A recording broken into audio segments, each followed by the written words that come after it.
ये जो दया प्रकाश सिन्हा जो ये टिप्पणी कर रहे हैं वो नहीं कर रहे हैं क्योंकि वो आरएसएस के आदमी हैं और अशोक ने बौद्ध धर्म के लिए काम किया था।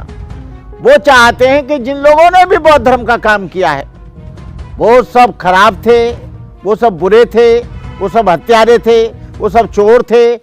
जिन सम्राट अशोक के स्थापित चक्र को राष्ट्र प्रतीक बनाया गया, क्या उनकी तुलना औरंगजेब से की जा सकती है? क्या सम्राट अशोक ने औरंगजेब की तरह अपने भाइयों की हत्या करवा दी थी?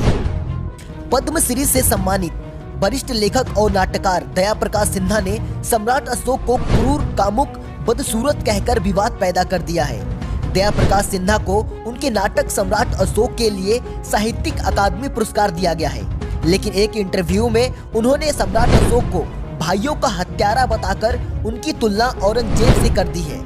उनकी इस बात में कितनी सत्यता है, ये जानने के लिए हमारे साथ है भंते करुणाकर जी, जिनसे हम जानेंगे कि इस बात में कितनी सत्यता है। ये जो कुछ लोग ऐसे होते हैं जो विवादित टिप्पणी करके फेमस होना चाहते हैं, दया प्रकाश सिन्हा को ये मालूम नहीं है कि भारत सरकार ने यहाँ की राज मुद्रा में अशोक मुद्रा को ही महत्व दिया है और औरंगजेब से अशोक की तुलना करना ये कितना सही है कितना गलत है वो अशोक सम्राट के इतिहास को उठाकर देखें।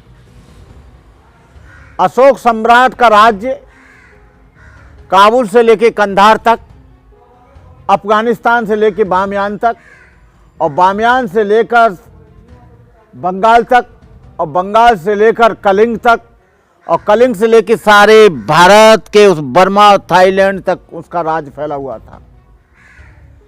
अशोक ने बौद्ध दीक्षा लेने के बाद 84,000 बौद्ध स्तूप बनाए भगवान बुद्ध की अस्थियों पर, लेकिन उस दया प्रकाश सिन्हा जी को ये पता नहीं है कि औरंगजेब से तुलना करना, वो नहीं कर रहे हैं औरंगजेब से तुलना, बल्कि अशोक का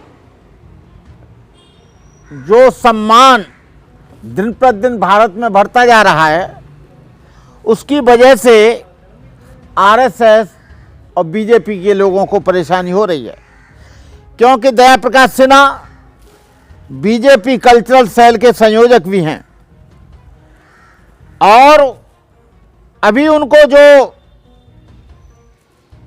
पुरस्कार मिला वो अशोक के नाटक पर ही मिला।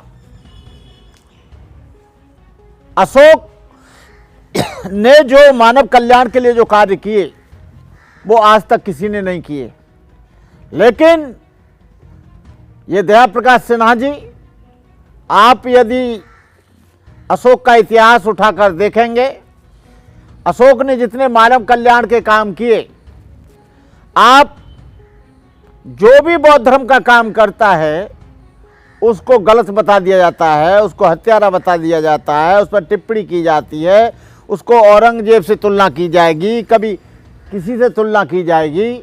औरंगजेब कब पैदा हुआ और अशोक कब पैदा हुआ? अशोक बुद्ध के 250 वर्ष बाद और ये करीब 500 वर्ष बाद, 500 वर्ष पहले पैदा हुआ। दोनों में बहुत कल्चरल और व्यवहारिक अंतर है। औरंगजेब से तुलना करने का मतलब है, अभी हम देख रहे हैं कि जो हमारी राष्ट्रीय मुद्रा है उस पर अशोक का चित्र कम किया जा रहा है। सारे जितने भी पुलिस या फौज या हमारे जितने भी अधिकारी हैं उनके सर पर जो टोपी लगती है उस पर अशोक का चिन्ह है। यदि उसकी तुलना यदि औरंगजेब से की जाती तो उसको कभी भी भारत सरकार उसको राजमुद्रा में नहीं रखती। और राजमुद्रा में अशोक को जो रखा गया इसीलिए रखा गया कि वो सबसे सर्वश्रेष्ठ सम्राट रहा। ग्रेट अशोक आदि ग्रेट कहते हैं आज भी उसे। तो ये उनके मानसिक संतुलन और देवालियापन का परिचय है, जो अशोक की तुलना वो औरंगजेब से कर रहे हैं। मैं ऐसे विवादों में नहीं पड़ना चाहता, लेकिन ये जो दया प्रकाश सिन्हा जो ये टिप्पणी कर रहे हैं वो नहीं कर रहे हैं, क्योंकि वो आरएसएस के आदमी हैं और अशोक ने बौद्ध धर्म के लिए काम किया था। वो चाहते हैं कि जिन लोगों ने भी बौद्ध धर्म का काम किया है वो सब खराब थे, वो सब बुरे थे, वो सब हत्यारे थे, वो सब चोर थे, वो सब बदमाश थे, वो सब लफंगे थे। इनको तकलीफ होती है केवल इससे कि उसने बौद्ध धर्म का प्रचार क्यों किया और बौद्ध धर्म को स्वीकार क्यों किया।